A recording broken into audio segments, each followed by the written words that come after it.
Hey, Andrew. Yes, Steven?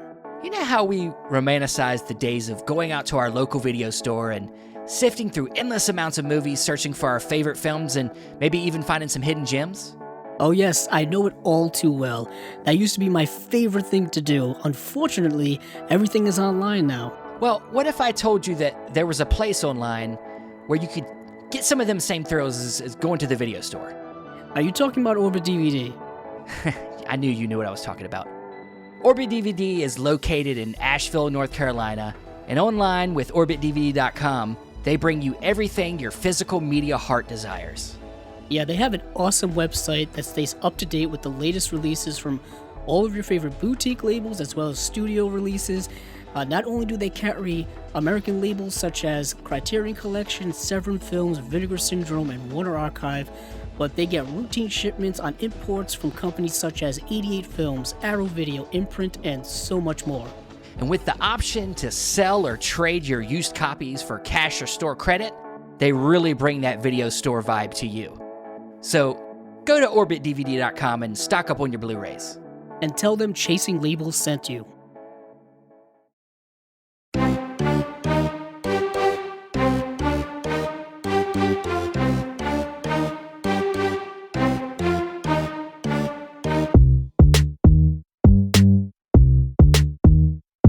Welcome to another episode of Chasing Labels. I am your co-host, Stephen Billings, and with me, as always, is your other co-host, Andrew Cabral. How you doing, man?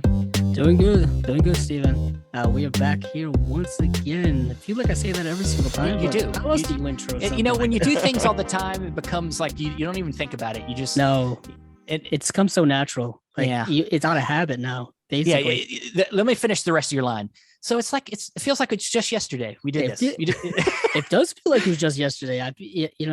Moving around, scheduling when it comes because of your new situation and stuff like that.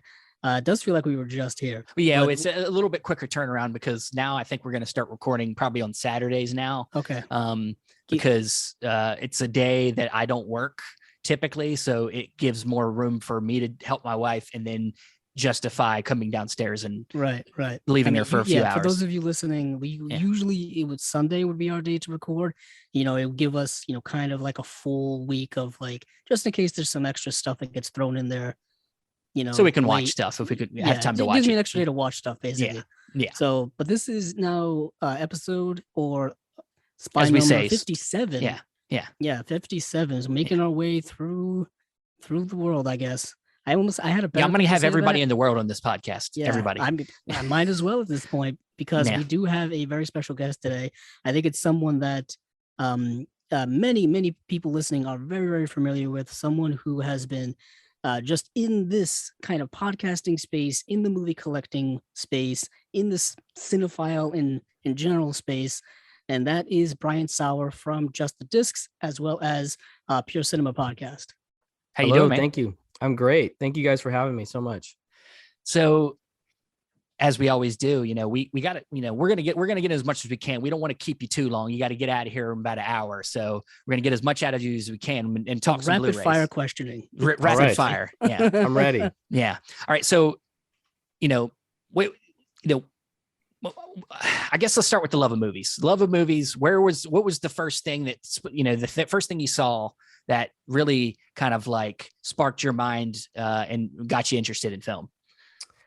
Oh, that's a good question. I think the love comes a little bit from my parents and getting a VCR at a young age and movies on TV. And I think the ones that got me were pretty big, obvious ones. Like I saw King Kong on TV, the 76 King Kong, and Jaws on TV. And I think those two, the combination of that really hooked me. And then Star Wars, of course, those were all really big. Seeing that in the re-release in the theater, I think was huge.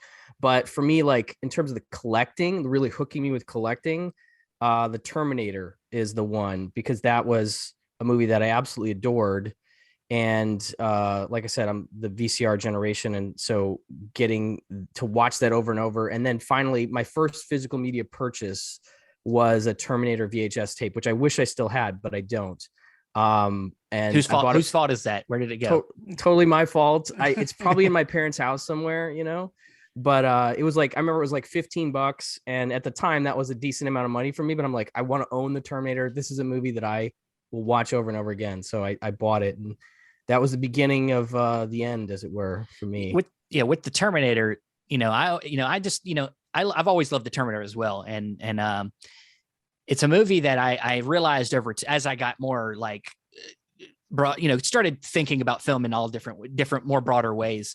I realized that movie is really it's a slasher movie. That's the one thing I love about it is some people sometimes people look at it as just like a sci-fi robot from the future movie, but really it's a slasher. That's what I love about it. Film. Yeah, it's a horror movie. Yeah, it's a horror film, and you could say T2 is kind of more action based, but still, horror. There's still things happening that are horrific. Robot from the future stalking around, killing all the Sarah Connors in there. Yeah, I mean, it's it's great. I love and it's also got that nice 80s flavor where the effects are not all the way there yet, and I mean, the movie was done on a much lower budget than I think people realize. That's why the special effects are the way they are. What is very interesting that bringing it up, because for some reason the Terminator franchise, not in general, but just like especially T1 and T2 has had such an interesting history when it comes to home media, specifically in the HD era, where they seemingly can't get it right for the most part. I don't know what it is about those 1980s action films where their Blu-ray releases have always had controversy. Is that a James Cameron problem, or is that I think it's a more of a, because he's too busy making studio putting it out, 20th Century Fox. I think it was more of a Fox issue. I mean, notoriously, the Predator Blu-ray was really, really bad when it came to the DNR, which is the worst thing I guess you could ever do for any movie shot on film, let alone an action film from the 80s, a gritty action film from the 80s. And just notoriously, they get re-released all of the time. The first two Terminator films, and it's just kind of like picking which one is the best one. But it's interesting, growing up in that VHS era, because I know, Steven, you and I both come from that era. Kind of. Well. I wouldn't say necessarily, like we do and we don't. Like, I mean, like I did grow up with my parents having them, but I didn't necessarily collect them. Yeah. By the time I got to the age of being able to make my own money and actual buy movies, I think it was DVDs had come 2000 around. And DVDs were around. So I was buying DVDs versus I don't think I ever bought a VHS straight. Sorry, Brian, if we're aging you. No. I aged myself. I said just because like the evolution of home media has been so rapid over the last 40 years. So it's like you get a cross section of with a lot of our guests. Some younger, some older, some the same age as us, where we all kind of grew up in the same era. We all kind of have similar stories where we would go to the movie store, we go renting, and it was always VHS seems to be a baseline for a lot of people. And seemingly for you, Brian, also was the laser discs kind of a thing for you as well?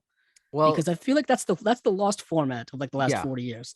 Yeah, I mean, obviously you guys have talked. I'm sure you've talked about it, but like it was just an expensive format. But for me, the interesting transition was a combination of from VHS to DVD and Laserdisc, because I moved to California in 1999 and I started working at a video store out here called Laser Blazer, and they had both Laserdisc. They were originally a Laserdisc store, and they were transitioning to DVD right around the time that I started working there. So I got my first DVD player there. I got my first Laserdisc combo DVD player there, and they got all kinds of used Laserdiscs in, because every time a DVD would come out, all the collectors in town would come in and dump their Laserdiscs, and I was one of the buyers there. So I would just, get some criteria, and sometimes people would trade in stuff that wasn't out yet. Like I remember getting the Criterion Laserdisc of Life and Death of Colonel Blimp, which is one of my favorite movies, and putting that in and listening to that Scorsese commentary and just being blown away. So I got a little bit of that in right around the same time. I got kind of a dual DVD Laserdisc collecting thing happening, because I could get them cheaply. I didn't have to pay $120 or whatever they were. I could get them for $20, something cheap. And so I started collecting some. I still have some of those. There's definitely some Laserdiscs, like Bad Day at Black Rock. The Criterion Laserdisc has one of my favorite commentaries with John Sturges, and I know PTA calls that out in one of his commentaries as like one of the best commentaries, and he's totally right. It's a great track. So some of that stuff still hasn't transitioned. But in answer to your question, I did do a little bit of Laserdisc collecting right when I was getting started with DVD. So I have had experience, and HD DVD as well, of course, and then Blu-ray and all that. Yeah. Are you a watcher of film where you kind of do you have a little bit of every type of format and like to watch certain films on that particular format? Like, is there some like old B horror films that you prefer to watch them on VHS versus like the premium format, which of course a lot of label, we're all collector of boutique labels here. So we like to get the premium editions now, but do you still go back to older formats to watch certain movies? I got to be honest, I don't really. I have an OCD aspect to my personality that has to do with the collecting. It also has to do with visual quality. If I'm aware that there's a high-end version available, my brain is like, I have to, because I think about movies as like, I'm only going to watch it so many times in my life. So I'm like, I got to watch it on this next time on the highest quality format. I just rewatched The Thing last night, which is probably my favorite movie. And I don't go to my Arrow set. I don't go to my Scream set. I go to my 4K set because that's in terms of the quality, I want to watch it. I've only seen it twice on 4K and it just looks so amazing. So I couldn't. So in answer, yes, I do not go back. I mostly go with the highest quality I have. Yeah, I think that's, at least that's where I am. I know some people are really like, same here. Yeah, that's a little bit, that's a subset of some collectors who really prefer certain formats over others, and they think that certain movies don't need to have the cleanup. I get that. Yeah, I get it too. But I'm with you. I think I have a little bit of that OC. I'm trying to get rid of my DVDs. Like, Steven, yeah. For those of you listening, and Steven in general knows how kind of I am about that when it comes to, seeing the movie in the best possible way. Especially now when we have such easy access to it, it's kind of like, why not do it? I just upgraded 3 DVDs. They're on the way. I got from Orbit, Safe Man, the Safe Men, the Basketball, and what was the third one? Galaxy Quest. Hey, don't toss that Safe Men DVD though, by the way. I know it's got some extras in there. The short film is on there and they did not include that. That short film's pretty fun. Yeah. I found that Safe Men DVD like in some bin somewhere, and I'm glad I did because it's a great comedy. I love that movie. Great little film. It's still kind of incredible that it's 2022 and we're still having to have this discussion about let us save these 20-year-old DVDs because they didn't port over the one extra. And it's like, why didn't you just make that extra effort? I know like licensing and stuff like that. Yeah, I'm assuming with that short film, there must have been some licensing issue or something. But that was the first thing when Mill Creek announced that Safe Man, which I'm with you, Steve. I love Safe Man. I was like, is the short on there? Is it on there? Nope, I don't see it. I I got to keep this DVD. All right. You always got to like compare the two just in case. Yeah, just a nice little. It's just one of the movies where it's got such a great cast for such a small movie. You're like, Steve Zahn, Paul Giamatti, like you just God. Buffalo with the stash. Buffalo, yeah, nice. God, it's a cool little hidden gem. So we know about your collecting. We know about your We'll get to the podcasts obviously, but your education. We know you went to school for film, right? And where did that all lead you to where you're at with your job, your day job? I mean, the two are not too necessarily connected, but I went to school in University of Wisconsin-Madison. I studied radio, TV, film. They had a sort of an emphasis there. So I took film classes. I took a couple filmmaking classes. It was not by any means a full-fledged film school experience, but it was enough to fully immerse me in it. And I was already working in I've been working in a video store since I was in high school and worked all the way through college and then after college at a video store. So that, that education propelled me to want to come to California with some friends of mine, but the actual education was much more like just getting me in the mode of like movies. I want to do something in movies. And then I ended up at a company that does movie trailers. And so I do music supervision for movie trailers, but it was really a happenstance sort of thing. I started at the company as a vault manager or vault tape op.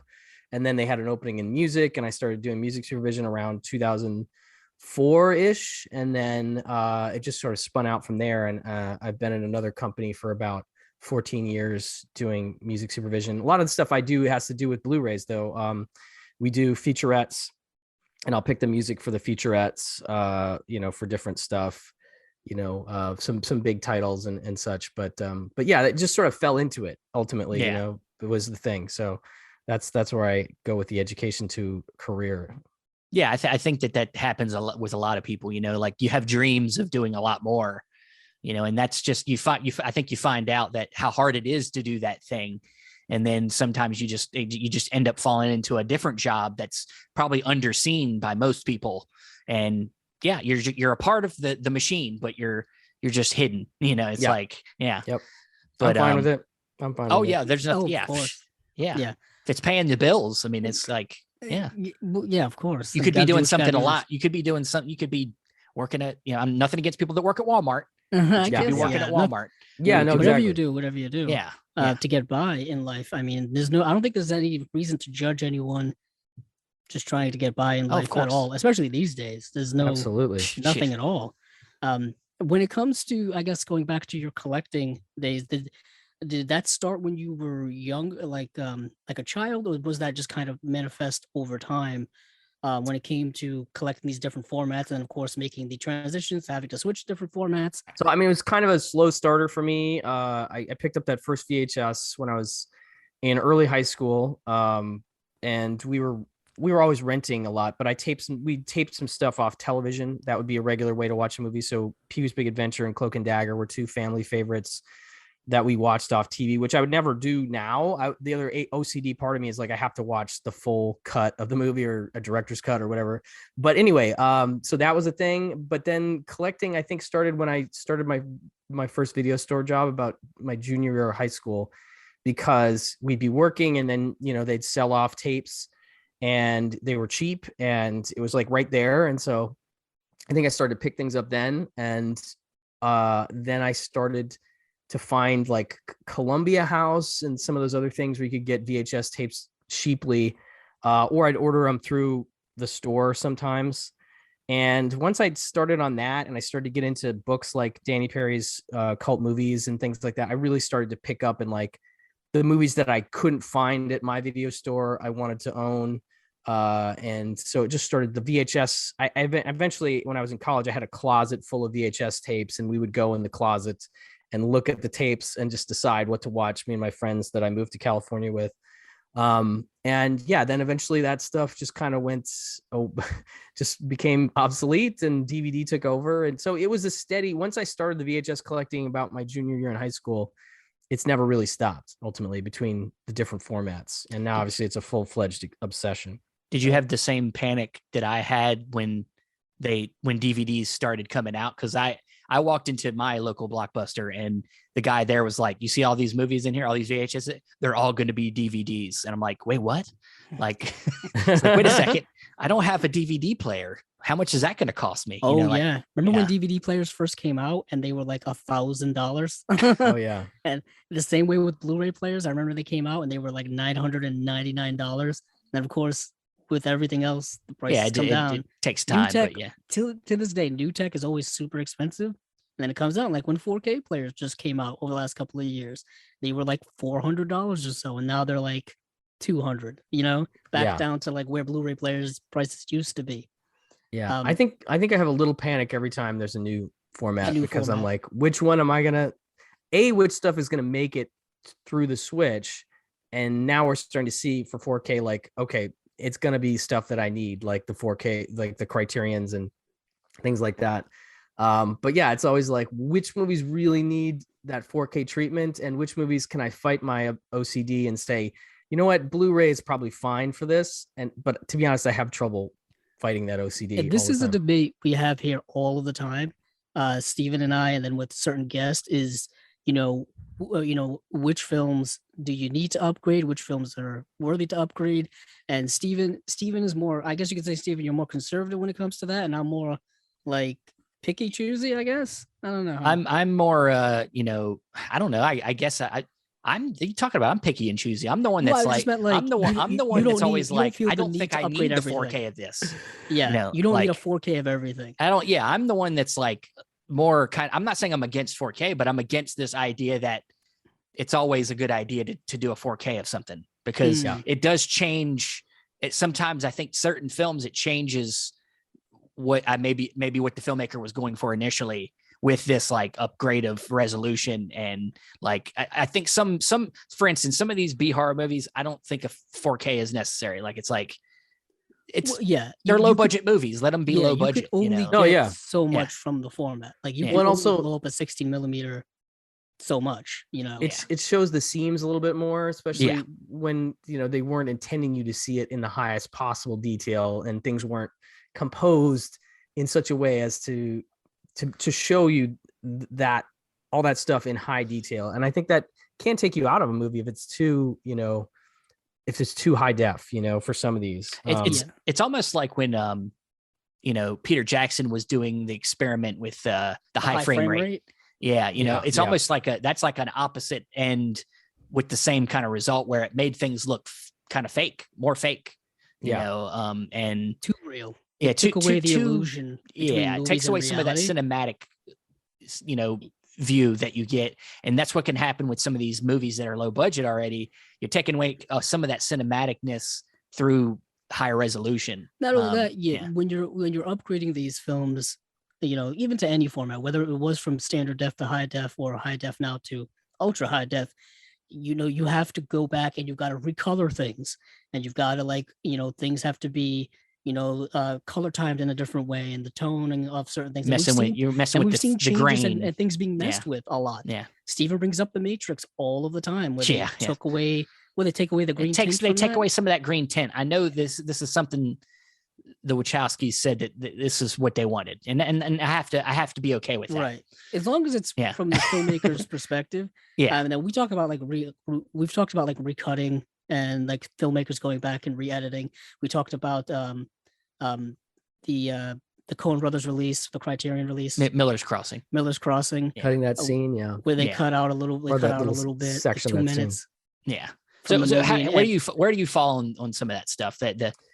I'm sure you're more like the filmmaker if it's what they want, but I mean, the OCD, it is. I'm kind of with you, Steven. I think I try to be with them, but like that Miller's Crossing thing is really tough for me. I got to be honest, because that I love that joke, and I'm just like, oh, why? That joke is part of my experience of the movie, and that's really hard. And just like the green tint is part of your experience of the Matrix, I think it's tough. I try to err on their side, but I also go, well, this is you now, but the you that made this film thought this was okay for the most part. I mean, I understand if there's things where like we didn't have the money or whatever, but if it's you changing it now in retrospect, I don't know, that's a little tricky for me. I feel like there should be a cutoff point. You put the movie out based on the resources you had, and that's kind of, that's where the clock stops. It's the charm of when you made it, we age, and as people we age, we change our perspectives, and that's what they're doing. Is I think a lot of times they're saying they're changing because of limitations, but I think a lot of it's they've grown as filmmakers and they've decided to do things differently. So now when they see one of their old films, they're like,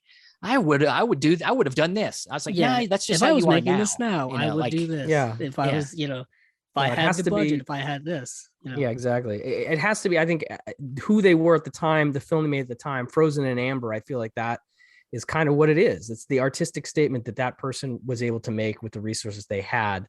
And not everybody can do that. So I feel like, in fairness, let's just leave it as it is, for the most part. I think we've hit a nice medium with this discussion, where we always say, as long as you give us both cuts, there you go. We feel good.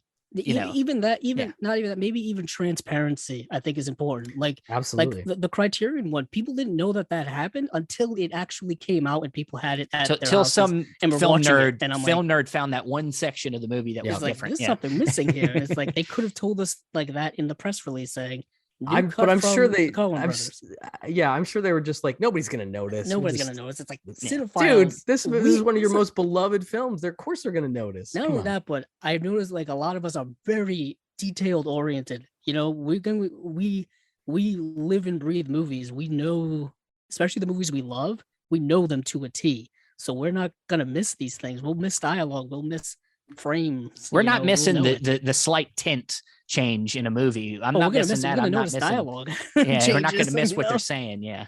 Well, now we live in a world where there's so many disc recalls that I think a lot of people are just really like going through the fine tooth comb. Does this look? Oh, this 12 Monkeys has this repeated frame. By the way, did you guys ever hear? Is Arrow doing a replacement?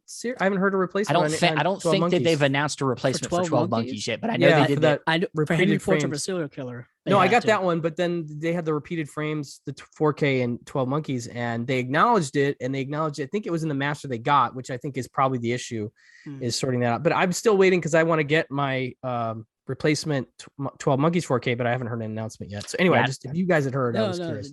That's actually good to know because Arrow recently has had an abundance of those issues, and they've addressed it. They're usually pretty good. Even recently, when they've had the smaller slates of like 2 movies per month, they were like, part of it is because we're reevaluating our quality control process and stuff like that. So I think they also said they had some turnover too, or something like that. I thought James Flower tweeted out something like they had some turnover in staff, and that was part of it, or something. And then of course, Fran has went off to do his own thing. Yeah. He was the producer there for. He was the head director of time. Yeah. And he's spun off and doing his own line, which he keeps dropping hints of. Radiance Films. He and Kat Ellinger are working together on releases there all the time. A lot of people we know. I think Alexander Heller Nicholas is working with some stuff over there. Have they announced or hinted any titles yet? I missed this. He hasn't announced any titles yet, but he's keeping you. If you follow the Twitter, he's always keeping you up to like he's hinting at like, I'm doing this, I'm about to license this. He's not telling us anything. This is on the horizon. Yeah, he's doing a lot of hinting. Radiance Films, you said. All right. Yeah. So he's friends over there doing that, and I've talked with him, and hopefully I can. If he's not too busy, we can try to talk to him by the end of the year. Yeah, he's starting a whole new company. Yeah. Maybe a little tied up. He probably will have to put me off. Probably. But exactly. And then when it comes to, I guess, like upgrading from one format to the next, I think it's also about quality. Like how much of an upgrade quality wise is this? I think, sometimes a lot of these 4Ks that are coming out are night and day compared to their previous Blu-ray releases. And sometimes a lot of these movies that are getting releases didn't even have Blu-ray releases to begin with. A lot of the stuff from the boutique labels we're seeing with Vinegar Syndrome and Severin and stuff like that. A lot of these movies have kind of never really seen the light of day when it's come to just quality home media release at all. New York Ninja just went straight to 4K. Well, I think it's because it wasn't even a thing before.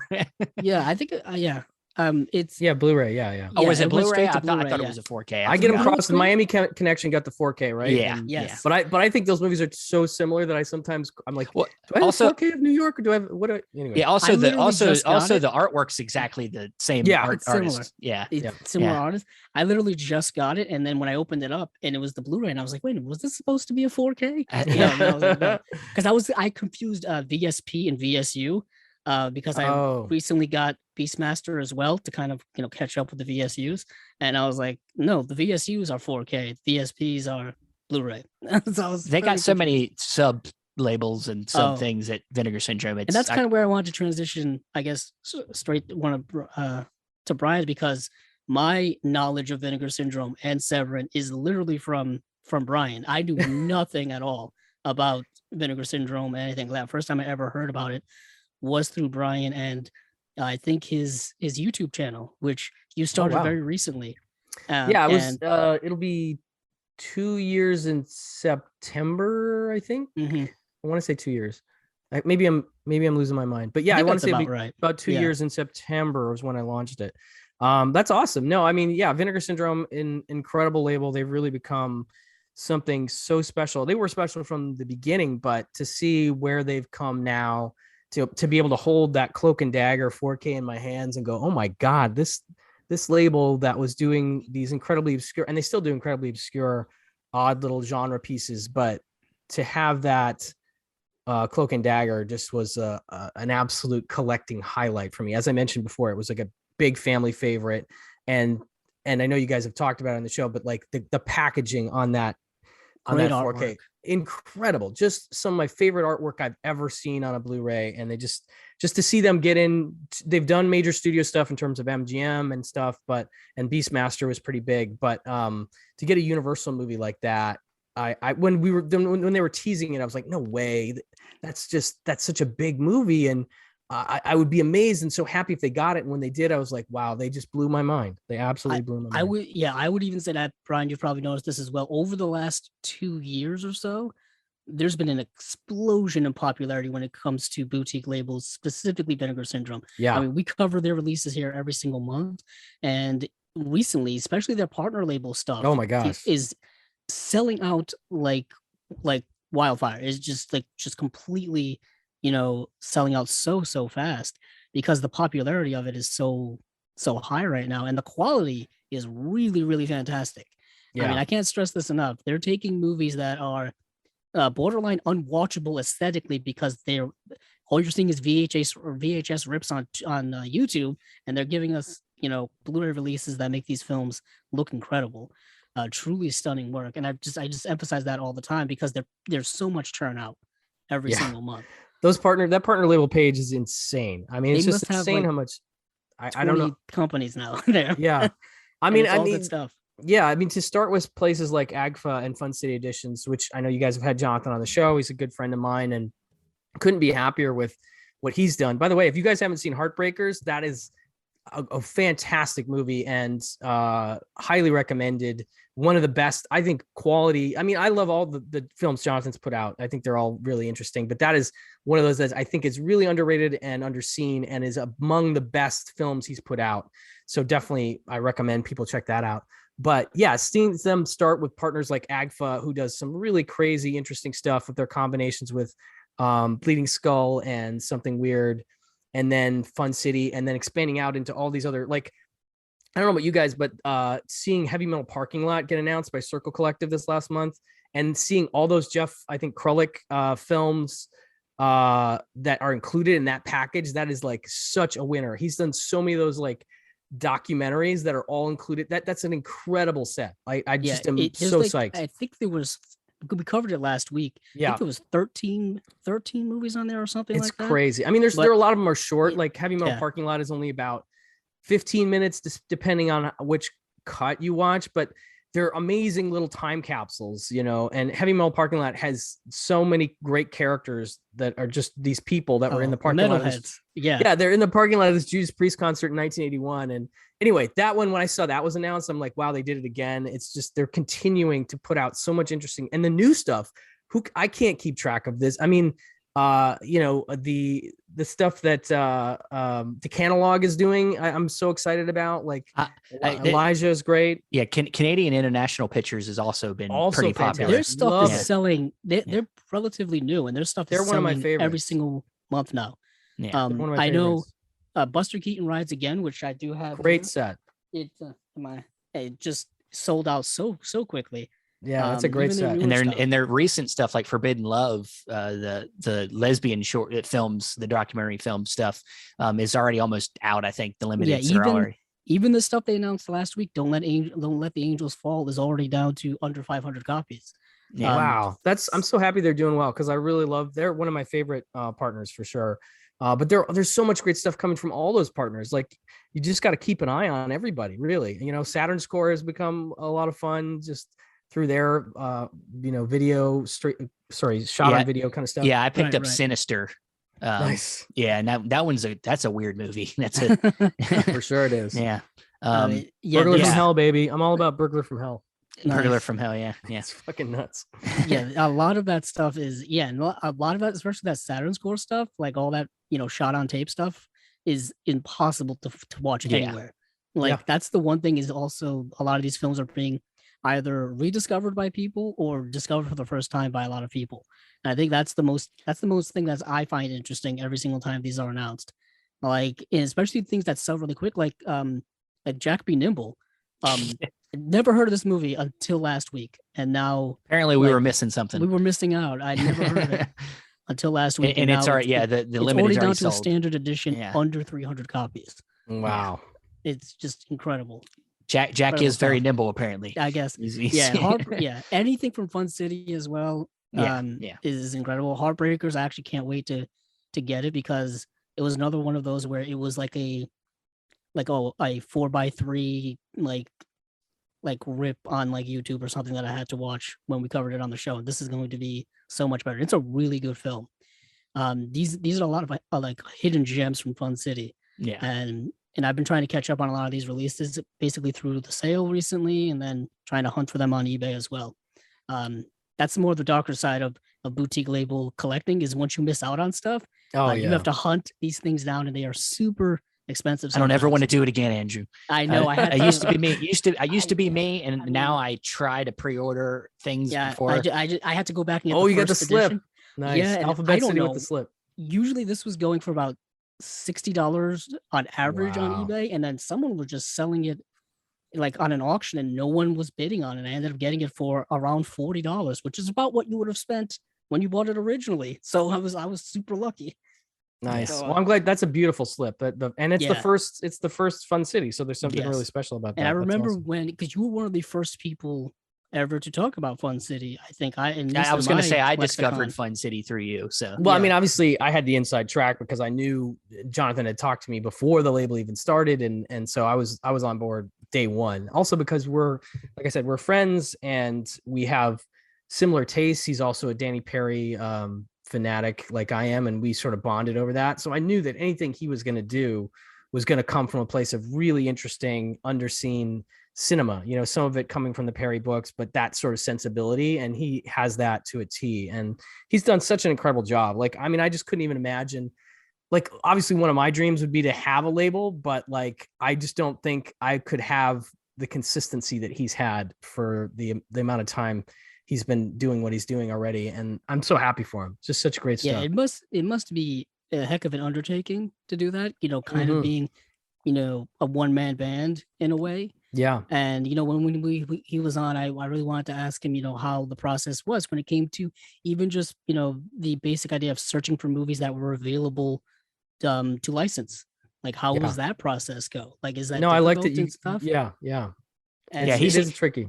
He seemed tired when we talked to him. I could tell. He's doing a lot. I could tell he seemed like he was thinking about like 5 other things when he was talking to us. Oh yeah. By the time we had talked to him, I think what had just come out? Born to Win had just come out. I think Born to Win had just been announced. Yeah. Like a week or two earlier. That's another great film. Love that movie. With the late great George Siegel. I was really excited when he released Marvin Collar. I was ecstatic because that movie's been huge, kind of stuck in DVD limbo for years. That and Ratcatcher, which I think were Lynn Ramsey's first 2 films, were just stuck in DVD limbo for like the last 20 years. And it's crazy. Like, finally. Such great movies. I'm so glad we have blues of both now. Yeah. But yeah, Marvin Collar was huge. I was so excited when he got that. I mean, I'm sure he's got more stuff in the pipe this year that's going to be pretty exciting too. Like, he just continues to kill it, Hats off. Definitely. So real quick, to get to your podcasts, because this is where you spend most of your time doing these podcasts. I think you got two that you run with your partner there. I'm blanking on his first name. Elric Kane. Yeah. And so you do Pure Cinema podcast, and then you do Just the Distance, the one you run by yourself. So tell me what led you to wanting to get into the podcast world.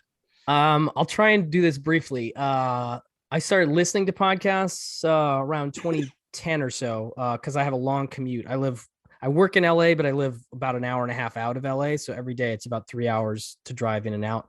So I started getting a podcast. I was listening to a show called Gentleman's Guide to Midnight Cinema, which was a cult movie show. I started calling into their voicemail and getting my voice on the show. And then I eventually talked to them about letting them have me do interviews. So I did some phone interviews, really rudimentary, where I'd tape my my earbud to like an audio recorder and talk to people. Like, well, I want to say I talked to Danny Perry, but I'd done that for a magazine article. But so they let me do some interviews and they put it out on their feed, and I was like, oh, that's super cool. And then I was keeping track of other podcasts, like the stuff they were doing on Criterion Cast. My friend Ryan Gallagher was doing for years there, and he had a spin-off show called Off the Shelf, and he would do it every once in a while. And then he invited me on at one point. This is probably, I want to say 2017, maybe.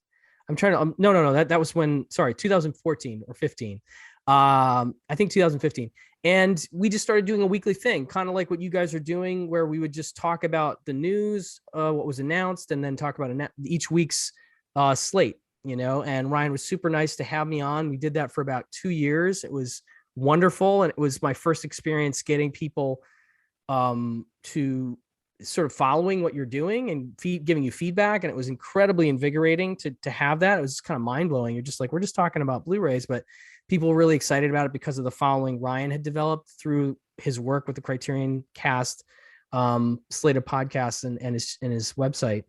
And then eventually Ryan had to sort of step back, and he's a very sane person for having done that. I can see why he did it. Yeah. And then after that, I started Just the Disc almost immediately, which was just going to be like pump up the volume style, me with a stack of Blu-rays talking to myself, not sure if anybody would listen to it at all kind of thing, but just a way to kind of get that talking about disc energy out without writing about it, because I'd sort of got burnt out on writing reviews.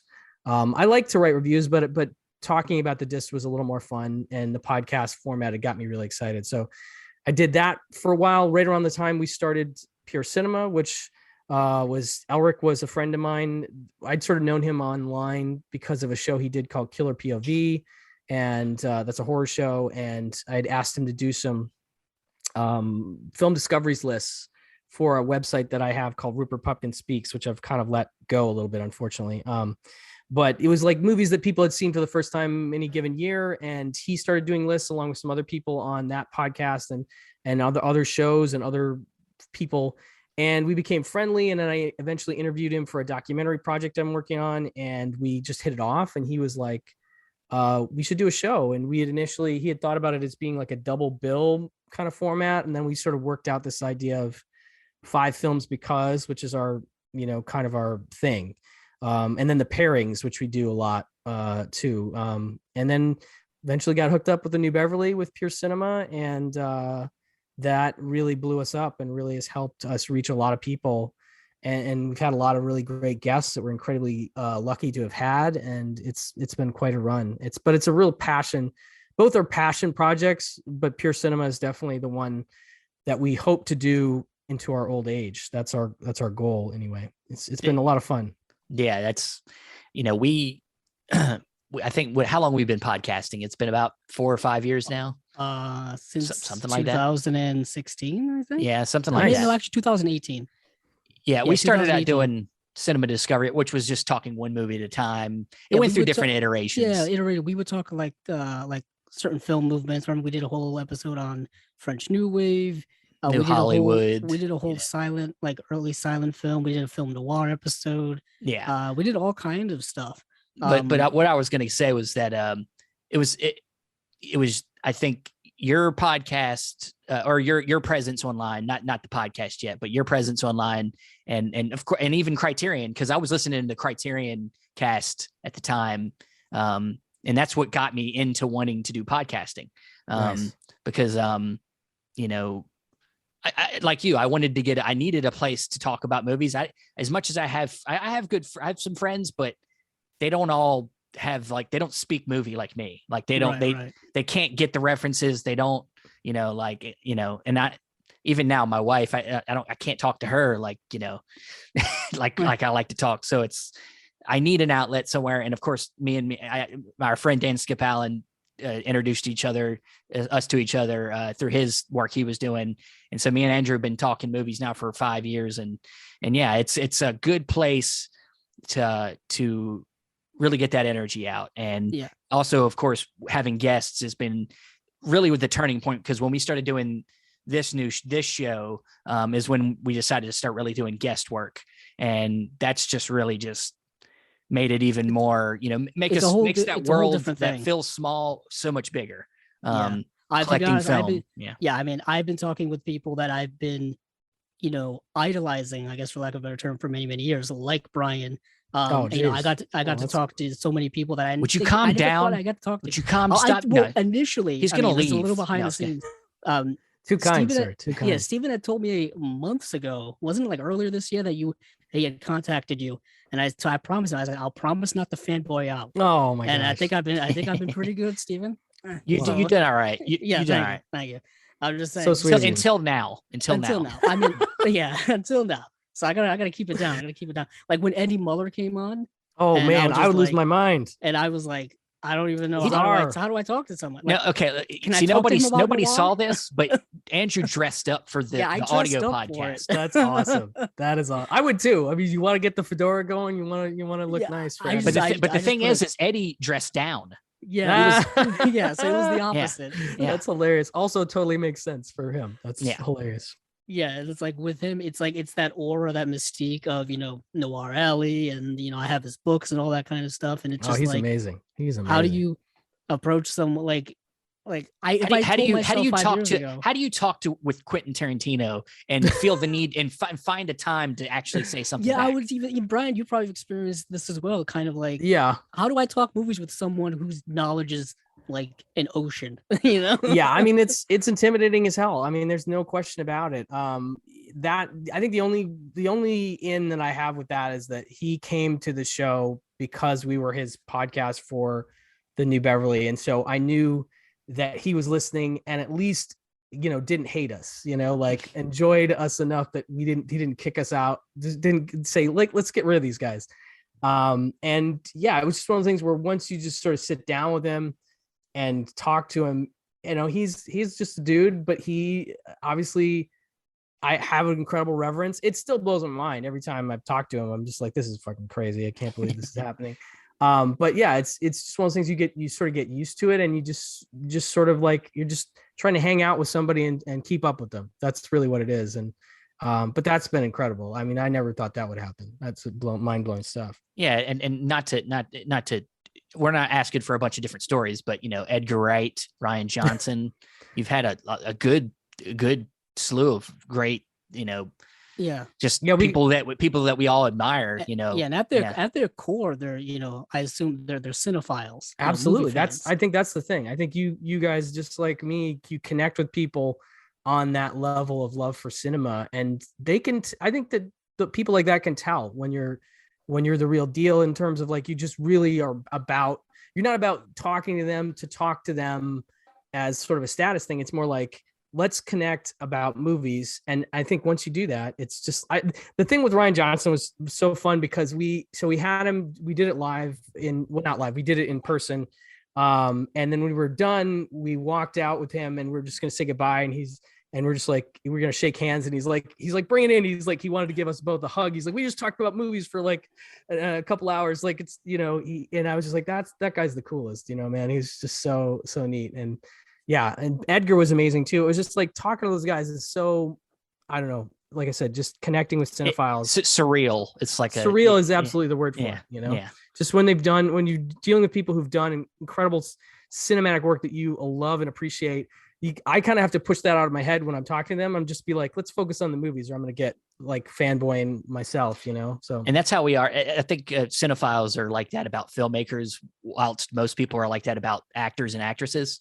We're like, oh man, that was Ryan Johnson over there, but most people are like, there's Ryan Gosling, like, of course I would be freaking out if I saw Ryan Gosling too, but like, me too, but still, it's like, when I'm thinking about people I want to meet, I'm like, I want to get around to meeting Spielberg one day. Yeah, no, like exactly. or something. Oh man, yeah. I always get incredibly jealous where someone will be in New York or LA and they'll go to like some random repertory screening or something, and then all of a sudden here comes Spielberg out to do a random introduction. And it's like, you didn't plan on this, but hey, I saw Steven Spielberg today. That's crazy. That's incredible. Yeah, the closest I've gotten to like that kind of thing was when I went to Telluride Film Festival. It's been three or 4 years now. Alfonso Cuarón came. Nice. Because this was when Roma came out, and he was there and he did the introduction and everything. I was like, oh my God, he's there. He's right there. I was like, oh, man. Exactly. That's been great. We talked about it a little bit with Julia Marquezi, who worked at the New Beverly, and they did that documentary about the New Beverly and Out of Print. Out of print. Yeah. And like, because there's a part in the documentary, and we talked about her with her in real life, where David Lynch came and she just completely starstruck. It's like, how do you introduce yourself to David Lynch without like gushing over his work and stuff like that?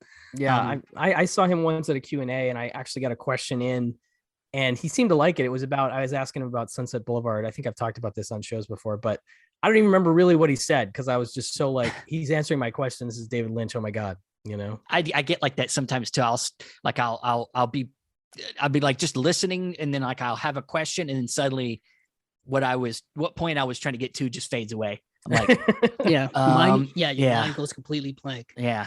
That happens to me mid-sentence very often. Very often.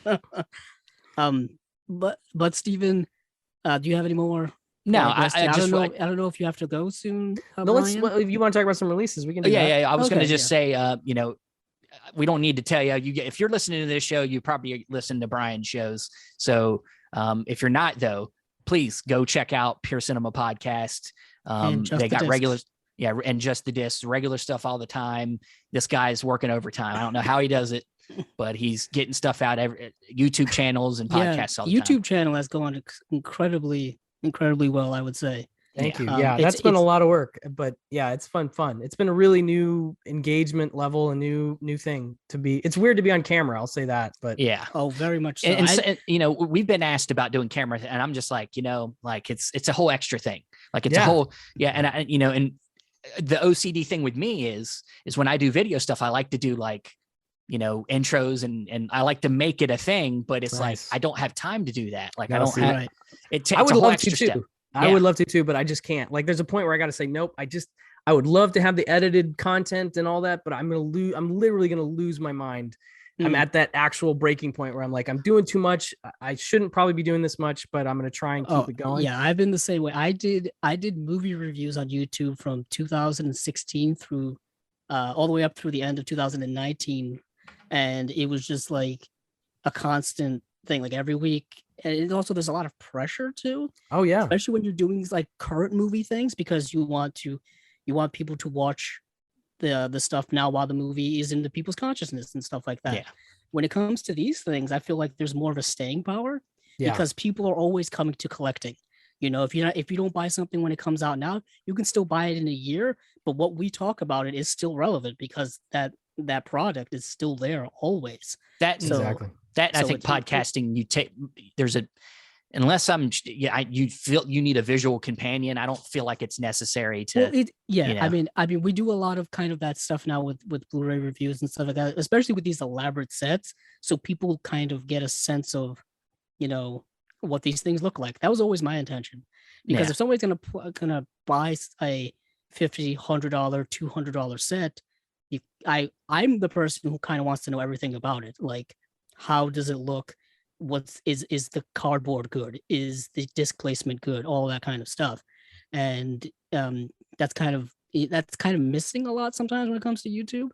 I know, Brian, you do a lot of that with your stuff. I don't do enough. I try to do as much as I can, but in the moment, like you say, Andrew, you get a little nervous and you forget things, and I'm like, I should have opened this package up a little bit more. But that's the part that I'm still getting used to, is the visual part. Even after 2 years, is like, people want to see it. That's really what it's about. Is they show it to me, show me what the package is like, and that's part of it. I've gone to Brian's stuff many times before I've bought something, just to see how it looks. That's great. I did that with the Untouchables recent release, because I know the Steelbook looks a heck of a lot better than the standard edition. It's nice with the artwork inside and outside. Mm-hmm. And that was a movie that I think desperately needed a 4K upgrade, or an upgrade remastered in general. Yeah, I was really happy to get that Blu-ray, an old Blu-ray. All right, let's transition now. Yeah, let's see how many we can get in. Just like I said, just let us know when you need to go. Okay. Yeah, no problem at all. So things are a little bit slow this week. I say this a lot, but it's a lot slower this week than I think most weeks, maybe to do with the fact that the 4th of July was on Monday, and it's the first week of July. So people may be taking things a little slow. So a couple of one-offs and things like that we'll get into here, but a company that we don't talk a lot about, but it gets brought up a lot on our show by a lot of our guests, is Mondo Macabro. He's putting out a giallo film, In the Folds of the Flesh.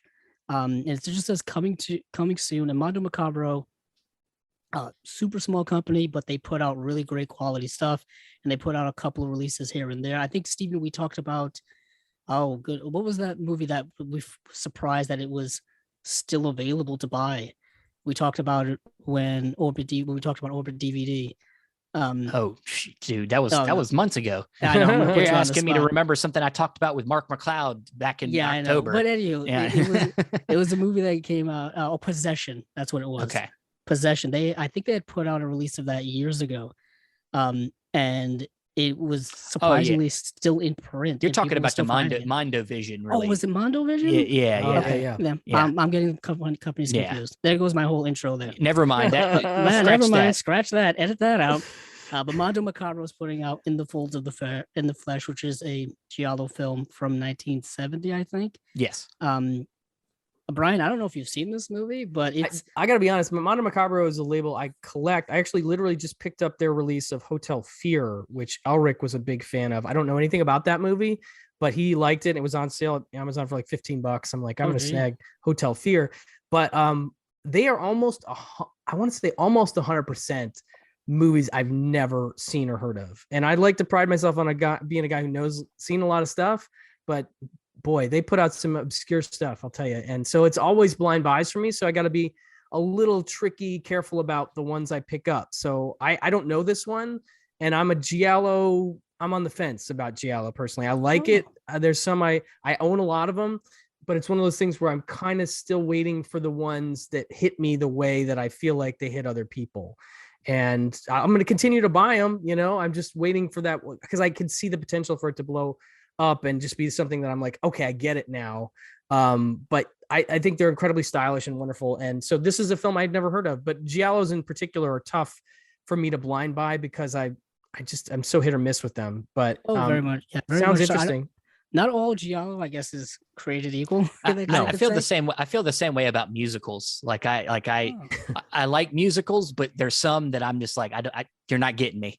There's not enough. There's not enough acting, or there's too much singing, or there's ones that just don't like hit a specific kind of musical. I mean, we talk about, we did a whole episode. I mean, talk about Cinema Discovery Project about Sing Street, which is one of your favorites.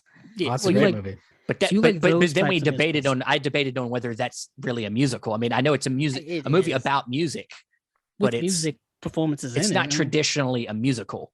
Like it's not a Busby Berkeley musical. No, it's not Singing in the Rain. It's not. But I don't know. I still don't know how I feel about that. Okay. I mean, obviously, you're still debating that. I'm still debating in my mind. In the Folds of the Flesh is definitely giallo, and this I don't think I've ever seen a film like this. I don't want to spoil any of the plot, where the plot kind of changes like every 15 minutes in the movie, where there's a situation happening and then it rapidly changes to something else, like it morphs into another situation. So it's like a Ray Dennis Steckler film, because I watched a few of them movies. Oh, I guess so. And there was some change. He changed his mind a few times while making one movie. There were more flashback. There's more flashback reveals in this movie than I think I've ever seen in any other movie. Like, nice. You know how like Clue is, where they just like kind of shift things?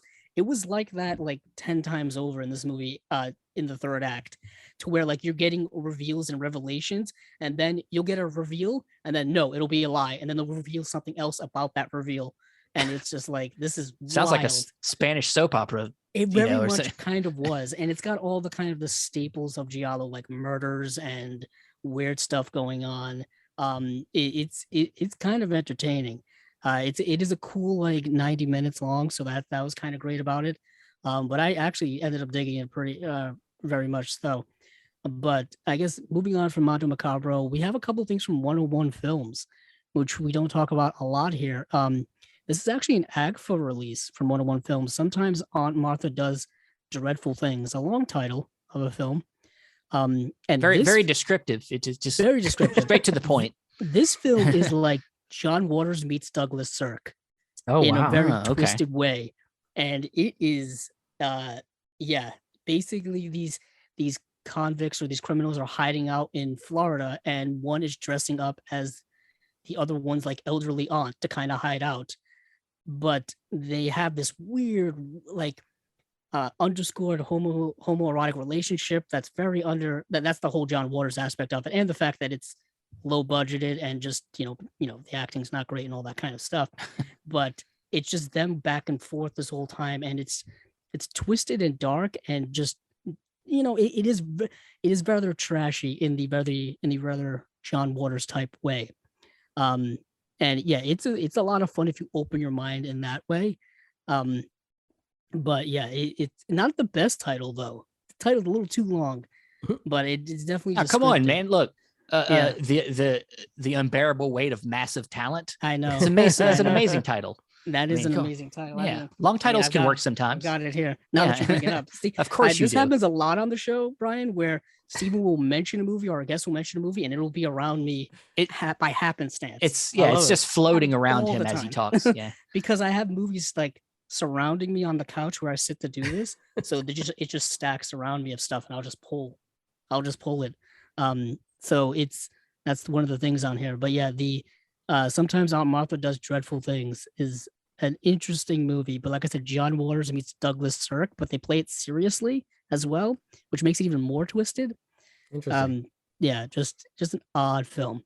I like this. I like this 101 Films AGFA partnership that's been Mm. happening in the last 6, 8. I don't know how many months now, but the fact that they're putting out the stuff that AGFA's put out here in the States and the UK, I like that. You know, I think that's great because there's so many interesting titles. But 101's a really interesting label. I mean, they have a couple of releases that I love. I love their Roller Coaster Blu-ray. I have their Phase 4 Blu-ray is fantastic and includes the alternate. It doesn't include the alternate ending. I can't remember if it does now, but incredible disc. And the New Kids, their version of the New Kids is way better than the bare bones New Kids we have here in the States, and it's amazing. So they're a really great label. They're doing some really cool stuff. You know, Yeah, I love this partnership. Yeah, I have a few of their things. I have Existence, which you don't. There's I not do a lot too. of. Yeah, I have there's Oh. not a lot of options for that film. So it's, No, I'm glad they there's put no that. options here. There's no options. I know there is, but I don't count it as an option. Yeah. The and Echo then I Bridge have release doesn't count to me. I have the two Penelope Spears films. Oh, you did get Suburbia, didn't you? Yeah, Suburbia and yeah.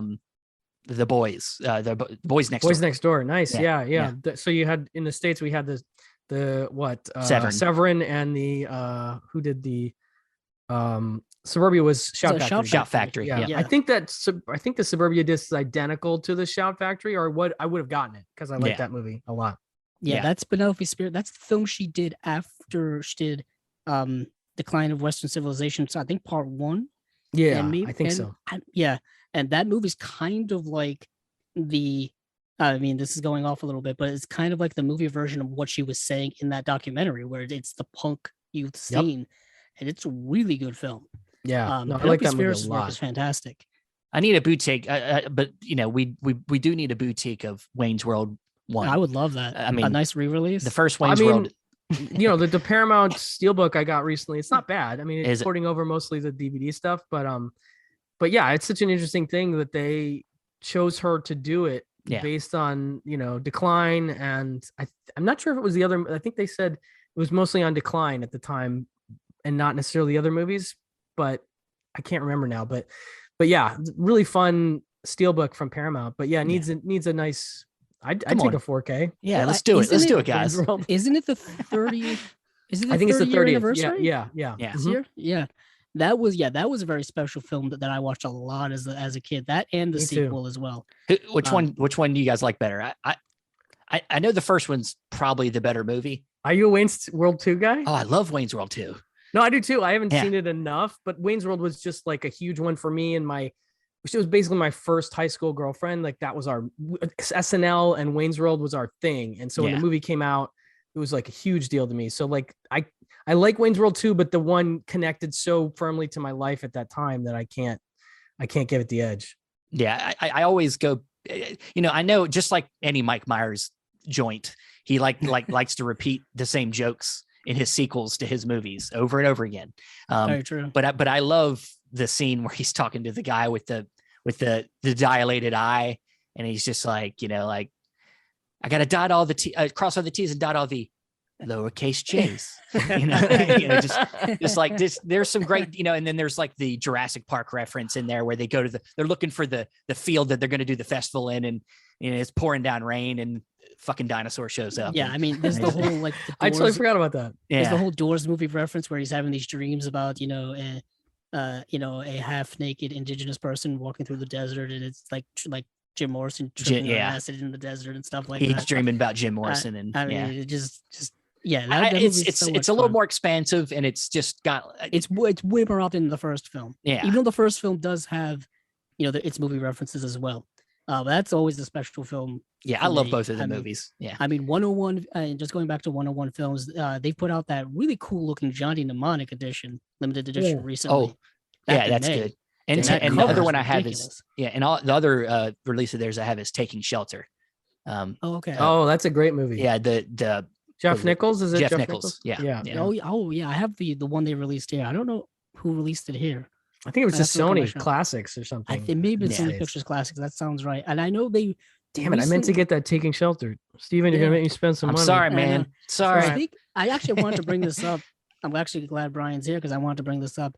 They just put out a quote unquote new special edition of Rock and Roll High School. I know that's one of your favorites. Yeah, I think I did a comparison to the Steelbook, which is the last version I bought from Shout. Yes, I think it's identical. It is. I think they have the same features, and it has the new 4K remaster? I think they did. Yeah, but that's the thing I always tell people to watch out for when Shout does their reissues in Steelbook. Watch and see if they do a new transfer, because that's sometimes what they'll do. And with that one, when I saw that, I'm like, boom, I got to get that. Yeah, Shout Factory is very sneaky when it comes to that. They'll re-release stuff on a Steelbook edition that you think is just them re-releasing the same old edition that they put out years earlier. No, sometimes they have a new remaster to it. So people watch out for that, because I wanted to get Joe Dante's Piranha, and that early Blu-ray release and that Steelbook, not the same transfer. And now that Steelbook is really hard to get. I want to say Slumber Party Massacre might have been a new transfer too, because I bought that Steelbook and I'm like, why did I buy that? Oh, it must be a new transfer. So, it must be a new transfer. Yeah. So definitely the Rock and Roll High School Steelbook is my preferred edition of Rock and Roll High School. But in the UK, you got to get this version. I mean, yeah, it looks fantastic. It is truly one of my favorite films of all time. Is one of those incredibly joyous, makes me smile all the way through kind of movies that I can't watch. I mean, I can watch endlessly. I just, I love it so much. I watched that movie for the first time in the last couple of years ago. I think it was actually when Dick Miller passed away.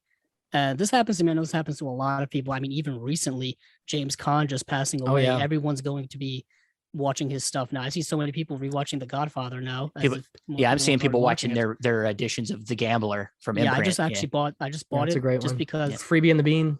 Yeah. Every time one of these actors passes away, there's always a super rush to buy their stuff. It happened when Robin Williams passed away, and it just happens now. So when Dick Miller passed away, I was like, I want to watch more Dick Miller stuff, but he was never, everybody knows Dick Miller was never a leading man. He was always in the background in a lot of Joe Dante's work.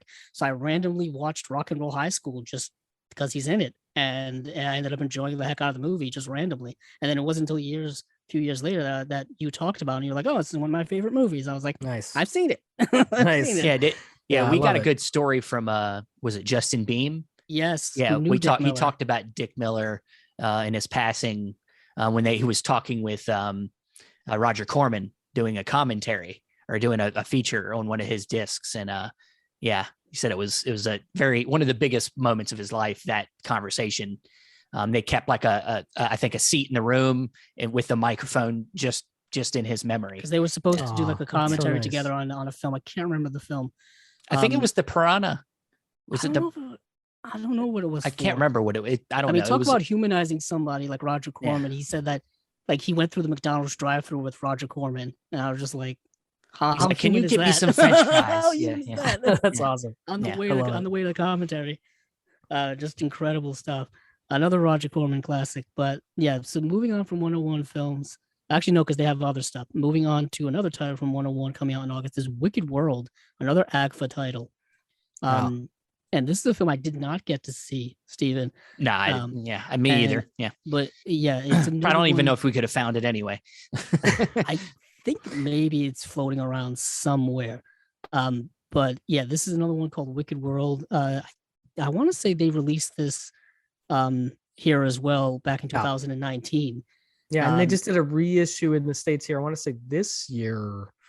Of Wicked World. Yeah, of Wicked World, which is from the director of the movie Things. I don't know if you guys have seen that Canadian film. That's a bizarre movie. I think Intervision put it out on DVD. I recommend it, but it's like so strange. Such an odd film, but kind of mesmerizing. And this is, I think, the film he did before, don't quote me on that, before Things. And that's the draw. But like, I just remember I was like excited to watch it. And I put it on with my son because I was like, this guy did this really weird movie. I'm sure this will be weird. And it opens with like a really intense sex scene, like right away. And I was like, okay, maybe not. And it was one of those things where I'm like, okay, this will be over in a second. And it kept going. And I was like, okay, maybe this isn't the movie we're going to watch right now. Let's watch something else. So I never got to finish it, but I know it's going to be interesting and weird and captivating in its own way because of this filmmaker. So. Oh yeah. And I mean, just as an aside, no matter how old you get, ladies and gentlemen, and everybody else out there, it's never comfortable watching sex scenes in movies with your parents. Never is. Never is. Especially if you're the parent that initiates the movie with it in, you're gonna like, okay, no, I didn't know. The thing is I've already done it, though she can't. She can't comprehend anything yet, but she's been in the room while I was watching Thriller Cruel Picture, the Cruel Picture. Oh my God. So she's been around it already, but I don't. Exactly. Yeah. I mean, I remember watching the opening of Bridesmaids with my mother. The sex scene between oh my goodness. Is it Kristen Wiig and John Hamm. Yeah. And it's so over the top ridiculous. I think I may. It's just wild, just absolutely wild. It's at the beginning of the movie. Yeah, it's at the very beginning of the movie. It's just very uncomfortable. But moving on from Wicked World, I think there were a couple other 101 films, Steven, if I don't remember, I don't forget. I don't have it in front of me. Oh, you know what it was? It was the Martin update that you wanted to talk about. Yeah, well, that's a Second Sight thing. Oh, okay. Yeah. I was bummed to hear that, but not surprised. Yeah, they've been struggling for a while to try to get that the rights to that. I guess it was a bonus. It's more content. It's the uncut version. It's something like that. Yeah. A longer cut of the movie. Extended, longer cut. We've been talking about that release for at least a year now. Oh man, it's been going on it feels like longer than that even. They announced it, but at least now we're going to be like finally going to get it. And part of me was like bummed that we're not going to get the extended version, but then part of me is like, I just want it. I mean, I still have my Arrow DVD of it, my Region 2 Arrow DVD, but I'm like, let's get this I'm hoping they're still going to do the 4K. That's what they had said. I thought. I think somebody is going to get the rights to this eventually. I think, and maybe I don't know. I've heard Rubenstein is asking for a lot of money, and really, yeah. So that's probably part of it. But I don't know. They did hashtag the post saying hashtag 4K Ultra HD. Oh, great! I missed that. So awesome. I don't know if a hashtag is really. That's what they had talked about, so that makes sense. I'm glad that they put that little. Yeah, Second Sight's kind of crushing it when it comes to some of these. They're amazing. Great 4K releases. They're working on that Texas Chainsaw Massacre, and of course, The Drive just came out, and The Guest. I got that about 2 weeks ago, and I was just like, wow. Holding it in your hands, you're just like, I don't know what to do with you. You're too heavy. I got to put you down. Where do I put it? I might hurt somebody with this. Exactly. But it's I didn't get to watch the whole thing, but I watched maybe like 30 minutes of it, and it's amazing. It's so pristine. Looks fantastic. Yeah. So good. That film was just aesthetically stunning. But 101 actually does have another release, and it's Ghost Watch, which is a TV movie that was broadcast in Great Britain, I think by the BBC in 1992. And it's a mockumentary about like a paranormal activity type of mockumentary. And they aired it on TV as if it was a live broadcast, like real. And it drove people kind of crazy. It was like an Orson Welles War of the Worlds situation. Nice. And people were calling in, just frantically going crazy. So apparently it's never been aired on British television ever since. Then it was like such a furor. Then it was like the beginning of Pineapple Express, where they're like illegal, and then just can't, they wouldn't let it show again ever until now. Yeah, they would never let it show again ever. And it's actually really good and really frightening because it plays very, straight. Like this is a BBC News telecast special, like a special you would see on the news, not like a 60 Minutes thing where those are like pre-taped, but something that's like actually unfolding as it's going along. They'll go on location at like this place where there's been, that is the most haunted house in Great Britain or something like that. And it'll get increasingly creepy and more unsettling as it goes along. And it kind of crescendos there at the end in a rather, paranormal type of way. And it was really good. It was very much a precursor to Paranormal Activity. I wouldn't be surprised if they didn't take inspiration from this, as many people have taken there's been the Ghost Hunter shows and all that kind of stuff. Oh yeah. But this was really good, and it just I'm rather interested in this whole push to put TV movies on Blu-ray now. I just find that extremely fascinating. I know Kino's doing it like crazy now. Yeah, I think Brian, you just posted about some of them Animal Attack, things that Kino's put out that are all TV movies. Yeah, I got those Terror Out of the Sky, Tarantulas, The Deadly Cargo, and Ants all coming at the same time. Those are fun. I'm a big fan of the Animal Attack, Animals, Nature Gone Amok, that whole bit. I was doing a Blu-ray reorganized yesterday, and I just was like, you know what? Because I got those three, I'm like, I'm just going to do a shelf of Animal Attack movies. And I pulled, Deadly Eyes out of my Scream, and I pulled of Unknown Origin out, and I put everything into one shelf. And I was like, oh, it's nice. I got all my Animal Attack. I'm starting to think I might, when I get some more shelf space, I might decide to go organization by genre. Like that might be the way to go. It's fun. It's fun. I'm a mess. Mine's a total hodgepodge of different crap, but it's fun to sometimes do that when you have a mess already. You're just like, it's not messing up my mess anymore, so I can just. I'm just stirring it up, just changing things. Add some salt, some sauce, yeah. So, Stephen, there's a film here by Cohen Media Group that we both got to see, and that's Knife in the Head, starring Bruno Ganz. This is a 1978 German film starring Bruno Ganz. This was of course before he was in Wings of Desire. I think this was right after he was in. Wasn't he in The American Friend? Yes. Yeah. Yes. Yeah, Dennis Hopper. This was right after that, and in this film was rather interesting because I think it was both different than what we expected it to be.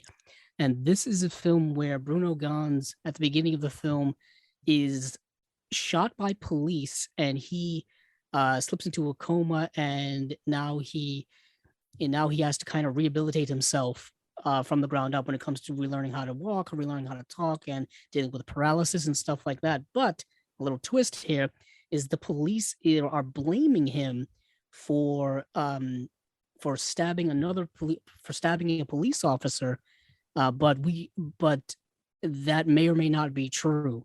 And the film is about not only him rediscovering like himself, but also rediscovering his memory of the situation that happened. And it's very well acted by Bruno Ganz. Yeah, he's amazing in the movie. He's an incredible actor. I know he passed away very recently, and Wings of Desire is one of the greatest films I think I've ever seen. So I'm always indebted for him. Of course, he was in like Downfall, and you see that clip has been used a million times in so many different remixes on YouTube of him. But yeah, Stephen, what did you think of the film, just briefly? Yeah. If there's anything to go to the movie for, it is for his performance. His performance is great. He's from a very, confident man. He's a man, just a man. And then he's broken down to the bottom and spends and like I said, this is what was different about the movie is we expected the movie to get a little bit more into the whole conspiracy of whether he had done this act or not. But really it spends a good amount of the movie about him rebuilding himself up. From not being able to walk, his speech. Heavily more focused on that than it is about this kind of, like you said, conspiracy theory, or they're trying to pin something on him, because what's great about the film is you don't really see what happens. So it's up to our interpretation and what we're saying and what we're told as viewers. And we're really trying to like figure it out along with him. And then when he's rehabilitated, we still like there's moments where he does things that we're still questioning, like did he do it? Because he's kind of acting like he, did he have the capability to do something like this? Because we're learning about who he was versus who he is now. It's a very well layered film. It was a film I knew nothing about going into it. We don't really cover Cohen Media too much because they've put out a lot of great stuff, but it's mostly like older, more catalog stuff that they get. Like I always bring up the Buster Keaton sets that they put out. Yeah. There's this sense in the movie where he, like you said, like who he was before, and he's told as he's recovering and he's trying to rediscover himself that he'd done this bad thing. And so how does that change who you are when somebody tells you you've done some terrible thing? That can have an effect on you. And so do you become the thing that people say you are, or do you go, become something different, work through that and know who you are and hone that and not listen to what other people say. So it's like, it has an interesting dilemma in it. So, yes. But yeah, knife in the head. So moving on from there, there is a new Blue Underground 4K release coming out, and that is Quiet Days in I want to say cliche. I think it's cliche. Yeah. And Steven, you actually got to see this film, which I'm kind of jealous of because I really wanted to watch it. Jealous? It's on Tubi. Come on, guys. I know it is. No, Steven, time is a thing. No, I know. I've had a lot more extra time recently. But yeah, it's a French film. It's apparently it's one of them films that was very much controversial, got kind of blacklisted in a way in its time, and nobody were able to really see the cut, like the original cut of the movie. And now it's getting a whole new 4K restoration on it. And yeah, it's very French. Yeah. It's got that kind of French new wavy feel to it, it's black and white, and it's very sexual, and it's got a lot of scenes of people talking to each other in bed, which is a French thing. But then, there's also, a lot of, there's other elements of political elements in it and stuff like that. Yeah, it's not necessarily, it wasn't my favorite thing. It was okay. Yeah, I think this film, is more as notorious for, it's controversial because I think it's an adaptation of a novel, I believe. I think it got the last. I think it's been adapted a couple of times. I think. It got the Last Tango in Paris treatment, where it was so controversial when it came out that I think in the U.S. they took the master and like destroyed it or something.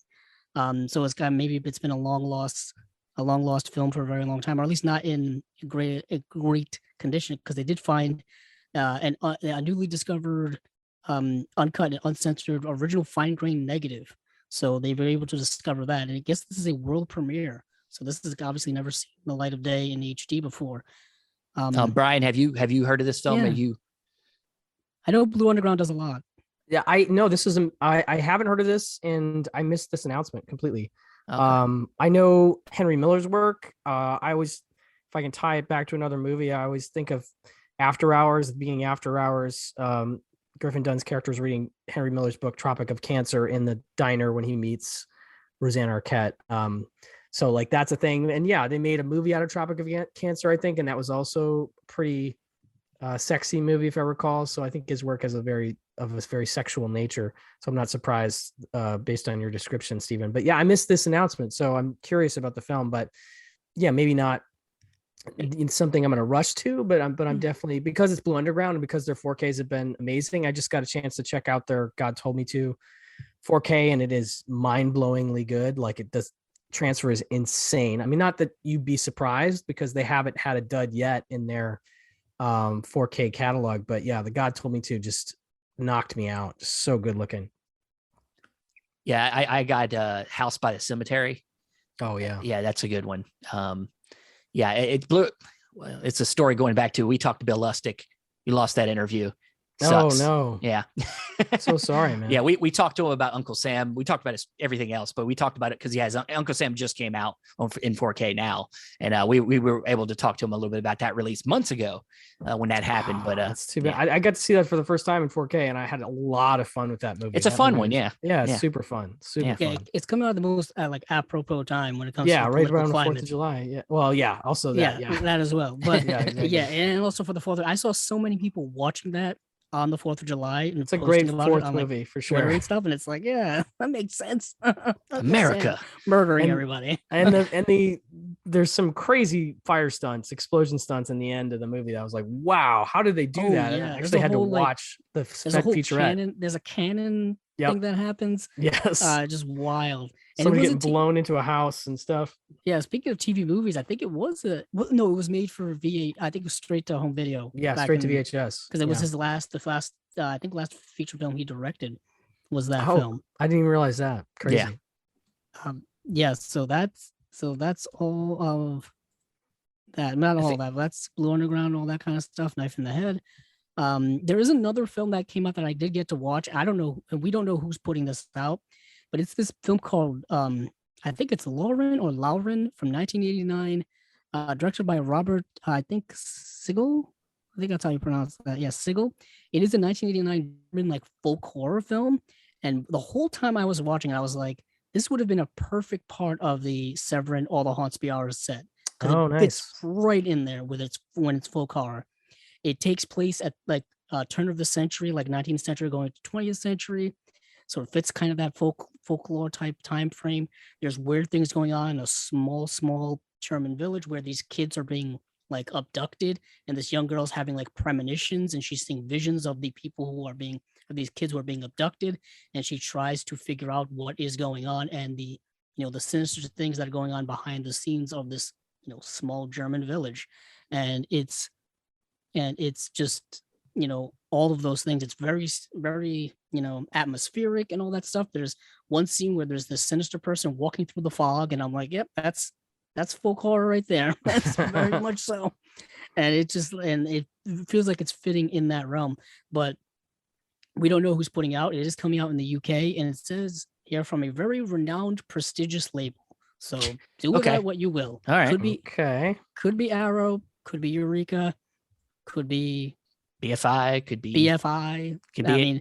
I think the word renowned and prestigious is very open to interpretation. Very open. Yeah. All right. Well, let's run through the last few things. Get Brian out of here. He's sticking with us longer than he said he would. So yes. Oh, it's so good. Steven, where do you want to go next? Is it just Kino? Well, let's bring up To Kill a Mockingbird's getting a release. We don't know. Yes. We don't know if I think it's going to be a studio release, but it. Yeah. Yeah, I saw that on Dawn of the Discs. I think I'm guessing. What is it? It's a Universal, I think. Yeah. Universal did put out the Blu-ray, and it was part of their like 100-year big anniversary thing they did about a decade ago. Oh, okay. It could, at least the Blu-ray was at the time. It had the digibook version, then they came out with the standard version. Back when they were doing like digibook versions of like that and The Sting, Pillow Talk, I think had a digibook version as well. And that was like their big 100th anniversary thing. That's when they were putting out the Universal Monster stuff, and all that kind of stuff. It was a good effort at the time, but a lot of those transfers, yet again, not great. I have a whole love-hate relationship with Universal when it comes to their back catalog. I don't know, briefly, I don't want to get into it. Oh, God, it isn't briefly, Brian. It's not briefly. He says that. Well, I'll just say this. I was very, very let down with a lot of their efforts because I felt they were rather lackluster, rather lazy, and yet they would put out Jaws at the same time and it would look amazing. And I was like, okay, so they just didn't put as much love into this as they put into other films. Even Back to the Future at the time, which they put out, didn't look great on Blu-ray. And now they've gone back with their new 4K releases. Things look amazing, like Back to the Future. Even Jaws looks even better on Blu-ray, if that's even possible. I just rewatched it for the 4th of July, as one does. Nice. And it's just incredible work. And then they're putting out all the new Hitchcock stuff that I bring up all the time. I just got that second set for Father's Day. I'm very excited about that second. There's a lot of good stuff in that. That's like the deeper cut stuff that a lot of people don't know about. Like Saboteur is a great film. Love that movie. Love it. Oh, it's so great. I love Family Plot. I'm a Family Plot fan. Yeah. You know, even like Frenzy's very dark. Last two works are really great. I mean, Marnie's in there, right? I think Marnie's in that set as well. Yeah. And Marnie definitely needed some work. Even The Birds, which was part of the first set, needed a re-release because those old Blu-rays from a decade ago, I don't know what Universal was thinking. They put them in like the VC1 codec when AVC was the standard at the time, and they just didn't look very good at all. So Hitchcock's getting all the love, but hopefully To Kill a Mockingbird gets this love as well because it's another great Universal catalog title. So hopefully, if it's not coming from them, it could be coming from another stuff because they love to license things out. We're going to be talking about Kino here for a second. Kino's been scooping up everybody's 4K rights, so who knows? Who really knows? But Steven, let's land this plane with Kino because we've got a few announcements from them this week. They even had one this morning. So starting off here is So Proudly We Hail, which is a film starring a lot of classic film lovers will know. Claudette Colbert, Paulette Goddard, Veronica Lake, George Reeves is in the film as well. It's a World War II, takes place during World War II. It's about nurses during World War II. I saw a lot of people we did bring up excited about it. We did talk about this one. I remember that now. We did. It is getting, it just finally, it says it's coming September 13th, getting a brand new 2K master, new audio commentary as well. Yeah, because Kino likes to re-announce things with details. So we sometimes we talk about things twice on the show. Yeah. So we're trying not to. I can't keep up. Just can't do it. I just roll with it now. Yeah. So I'm actually really excited for that. I just, I love classic movies. I love all these actresses. So that's one that's high on my list. Next is Bright Victory, starring Arthur Kennedy. This is a film from 1951 getting a brand new 2K master. This is also something that I like Arthur Kennedy's work. It's directed by Mark Robson, who directed Bridges at Tokyo Re, The Harder They Fall, Peyton Place, and Von Ryan Express. Ironically, when I went to look for So Proudly We Hail, I kept Von Ryan's Express kept coming up. I don't know why. Completely different films. But there is a Bridges at Tokyo Re Blu-ray that was put out by Imprint a while ago. I think it's out of stock or out of print.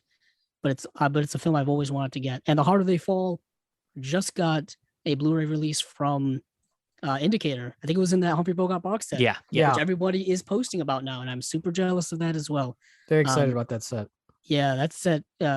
When they announced that set, I was so happy about that. It's all the way back on my shelf in the very back on the top. I'm surprised it's not on the table next to you. It was, and then I had to clear my desk because gotcha. It was getting crowded. Nice. I'm not like you. I'm not like you. I don't keep piles around me. I keep. I'm like Andrew. I got piles. Like you can't see it when I do my YouTube stuff. I don't know if I can piles of stuff. Piles of stuff over there. I'm in the Andrew camp, unfortunately. Like I just can't not pile things. And it's stuff from like months ago too. It's not like stuff that I recently got. It's both recent and like months ago, like last year, months ago. So it's not too well here. but moving on is the Last Train from Madrid, starring Dorothy Lamour and Lou Ayres. Now, Lou Ayres is an actor I think a lot of people know most specifically for his work in All Quiet on the Western Front. And so it's simply a film that I want to check out just because I want to see more of his work. Was this the film directed by Louis Milestone, Stephen, that I talked about? Or no? I'm not sure. I don't. Once again, you try to help me recall something you said probably like months ago. The thing is, you're usually better at that than I am. Hell no. I have a terrible memory. I can't remember what I just did before this podcast. I know. I can't remember I can't remember stuff I did like 2 hours ago, let alone stuff I said weeks ago. The Last Train from Madrid. Oh no, P. Hogan. I was thinking of a completely different movie because I was trying to connect Lou Ayres, Louis Milestone, and All Quiet on the Western Front, and I failed miserably. It's okay. Okay, thank you for forgiving me. I really appreciate it. But moving on, so Last Train from Madrid, brand new 2K master from 1937. I'm very interested in that. I know I love these old 1930s films that are finally getting the light of day on some HD format. But next, and not finally, but it is Dream Child, starring Ian Holm. And this is a kind of Stephen, you saw this movie. Yeah, describe it to us. Yeah, it's Lewis Carroll, who was the writer of Alice in Wonderland. It's kind of a not a bio on him, but a bio on the girl that inspired Alice, in Alice in Wonderland. So it's kind of from her point of view as she's aged and her looking back on her memories with Lewis Carroll and like her relationship with the story. And like, so there's a lot of like actual Jim Henson puppetry in the film. It's great. Yes. It's fantastic. So some of her visions of the Alice in Wonderland characters happen in the film, and they're not like your typical somewhat cartoony. They're a little bit more scary, as Jim Henson likes to do. They're a lot more there's weird expression, very, like the rabbit's like almost like some meth head or something, like he's like really weird. And like there's these like vultures that are in the movie that are really weird, and of course they have the caterpillar and all that stuff. Very well done puppetry, of course, and it's it goes between having like a very much almost like a biopic style. Kind of makes me think of that recent biopic of Tolkien, where it kind of goes back and shows how like things in his life influenced the stories, and it kind of does that a little bit, but not from the writer's perspective, but somebody that knew him. And like it's an interesting movie. I liked it. It might have been a little bit maybe overstayed its welcome in some scenes, but like for the most part, it keeps you interested in what's coming next. And like I said, all the scenes with Jim Henson's puppetry it's awesome. It's great. Just to have that in the catalog with the rest of the stuff he's done is worth probably picking this up for. Right. And this was right in the middle where he was doing like Labyrinth and Dark Crystal. It's in that same time frame. And so that's really cool. Yeah, I know Elric, my partner on Pure Cinema, has brought this one up on maybe like a cult movies episode. I can't remember which, but I'm very curious to see it. I almost watched it streaming once or twice, but I wasn't super psyched about the quality. And so this Blu-ray is looking like the way I'm going to see it. And it does look like a really interesting biopic fantasy combo that like seems up my alley. So I'm of this group of Kino releases, I think this is the one I'm most excited about. Yeah, it is getting a new HD transfer, or it's coming from a new HD transfer by MGM.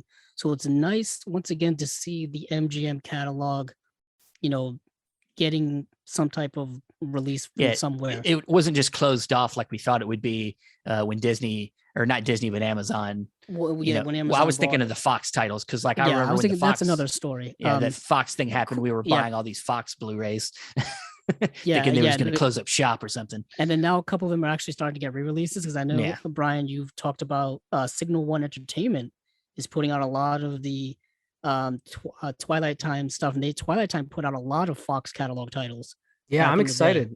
I'm excited because I was really worried that, like you guys, that we weren't going to see any more Fox for a while. And I hope, things like Breaking Away is one of my very favorite movies. I've got the Twilight Time Blu-ray, but that Blu-ray came out years ago now.